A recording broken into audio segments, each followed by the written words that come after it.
Now, with the pre-season tour of Singapore over, now it's time for UNAI Emery to balance the books. Balance the books, you're saying? Well, it means the players he wants to keep, the players he wants to get rid of, and the players in his mind he wants to sell out or put out on loan. Who do you think he should keep, and the ones that he should sell, and the ones he should put out on loan? Let's get into an instalment of Cannon Fodder. Oh my goodness.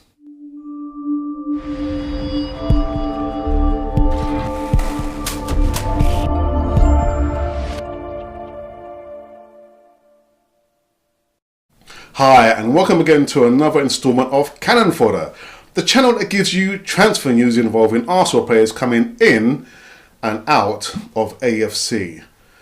Okay, so yeah, we know that the pre-season tour of Singapore is now at an end, and imagine what happened. I didn't see the last match against PSG.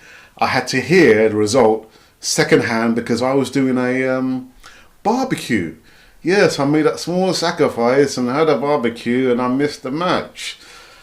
Yeah, well anyway, I saw the highlights on the internet there, and apparently I saw the goals by Lacazette, a good header, a good flick, and this young master in the making is Guendouzi, had an absolute blinder. And you know what, when I saw the first match when he played against Atletico Madrid, I was very critical. I was thinking, he's getting pushed off, he's getting bullied off the ball a little bit too easily, giving the ball away in sensitive areas near our goal or in our half. I'm going to try and not to flip-flop, but I do try and give, an honest opinion of what I see. So, yeah, Guendouzi had an absolute blind, sending, long 30, 40-yard balls, to the strikers, Aubameyang and Lacazette and Ozil as well. So, has he played himself into the first team? Let's wait and see. Let's wait and see. If he does get to play in the first team, he's done himself very, very proud. So yeah, we've ended the pre-season tour of Singapore on a good note. 5-1 against PSG, even though they didn't have the star, striker in Cavani. But yeah, so 2 goals by Lacazette, 1 by Nketiah, 18-yard header from holding, lobbed over the goalkeeper. And Ozil, who was captain for the first half. The man, he looks like a different player. I saw when he was substituted, he was on the sidelines there, dancing with Aubameyang and whatever players there. So if it is a turn for him after all this furrow of the German international media and the fans and everything else over there, then so be it. It seems like we're seeing a new Ozil. There are still some questions, I think, that we're making our way back home. Insofar as who is Unai Emery in his mind and his staff? Who is he thinking to sell? Who will be in the squad? And the ongoing situation with RAMSEY, which links me on to my next point, which is the last 2 days I've seen on Twitter that Chelsea, like I said before, Chelsea are in the wings building up a bid of 30 million. And RAMSEY seems to be dividing opinion. Some of our base are saying, well, you know what? He hasn't been, good for the last few years. And you know what? If he's going to hold out, then maybe we should just sell him and reinvest the money. However, the other base, our fan base, is saying, well, he's been one of our best players, so we need to keep him. Fight tooth and nail to get this contract signed, sealed and delivered. I'm getting a little bit tired of going over the same thing with RAMSEY, but I had hoped that he would have come up early enough to say or to show and explain his intentions, that he's going to see out his contract or he's going to sign it, and he's done neither. So we are in no man's land. One other player that I was really disappointed with was Lucas Perez.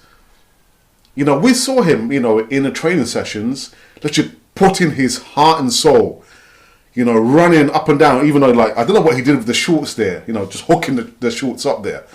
But yeah, the match against PSG, he looked a little bit lackluster, and I actually saw him actually, actually sending some words to I think Nketiah. He should have played in Nketiah with a simple ball, but I can't remember what he did there, but he looks a little bit lackluster there, and I think there's talk of Lazio putting a bid of 8 million for him. Yeah, I would be sad to see him go. No, I really like Lucas Perez. He could be in the wingman that maybe that we need rather than going for Ousmane Dembele or Kingsley, Coman. But before I go any further, I've seen on this channel that it's divided. Some people want us to sign Kingsley Coman. Some of us want to sign Dembele. So I'm going to put it out to you guys. Who do you think? Who would you like Arsenal to sign? We know the situation with Dembele there, that apparently he wants to leave Barcelona. But Coman, he's recently signed a contract. But I'm going to put it out to you guys out there. Let's put it, to a vote. How many of you want Dembele to sign for Arsenal? And how many of you actually want Coman to sign? Yeah, so let's put the vote out there. And maybe by, let's say, Thursday, I'll count the votes. And I'll let you know, totally, who we should, who the fan base thinks that Arsenal should sign. Okay, and then the other question is the defensive lineup. There's still some question marks. I know it's the pre-season, but Socrates, I think, is still trying to find his feet.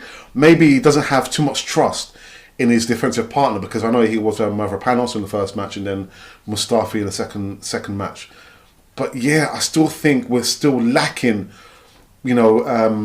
a solid defense there. So we need to sort that out sooner rather than later. Kolasinac as well. It's unlike Kolasinac because, for me, it's the Rock. People, you shall not pass mentality. But he gave away the penalty. A needless penalty, just jumping in. Allow the guy, Weir, to get into the penalty area. Oh, excuse me. And then he made that fateful tackle and gave away the penalty. But we all make mistakes. You know what I mean? So he shouldn't be punished for that one mistake he made there. So yeah, and then there's one player I want to actually feature. I don't say feature, but I want to talk about is Joe Campbell, the forgotten man who's been sent out to so many teams on loan. And the time has gone very quick because we signed him in 2014, and he hasn't played for Arsenal since 2016, May 2016. That is a long time. I know we're still lacking that winger, but why can't we have Campbell be the out and out winger? I mean, for Costa Rica, he plays 50% of the time, on the wing, and 50% of the time, as a striker. So why can't Unai Emery try and convert him into the winger? When I saw him play for Costa Rica in this World Cup, he was always direct, trying to play forward. Even though, Costa Rica, as a team generally, they were lacking ideas. But he was the one plus. He was the one shining light, in that squad, even though they didn't progress. But yeah, why can't Unai Emery, try and convert him into a winger? He's due back this weekend, at London Coney. And as much as I want him to play for Arsenal, because I've got a lot of contacts out there in Costa Rica, and they're saying they can't understand, why Wenger, excuse me, I've got a cough. Why did Wenger, put him out, on loan, rather than keeping him and putting Walcott out on loan? So yeah, he's due back this weekend, but I'm fearful that Unai Emery is going to sell finally the forgotten man who is Joe Campbell, which would be an out and out shame, But again, that's something I'll try to keep an eye on. So that's it. That's all the news I have there for you guys. A slightly elongated version of Cannon Fodder, with a little bit snippets there. So yeah, the tour has come to an end, a rapturous end, 5-1. So let's see, how this is going to play out, and the players that Unai Emery will eventually, keep in the squad to go forward in this first campaign in the Premiership and the Europa Cup, and those players who we're going to unfortunately say goodbye. So let's wait and see. Anyhow, this has been Cannon Fodder, the channel that gives you transfer news involving Arsenal players coming in and out of AFC.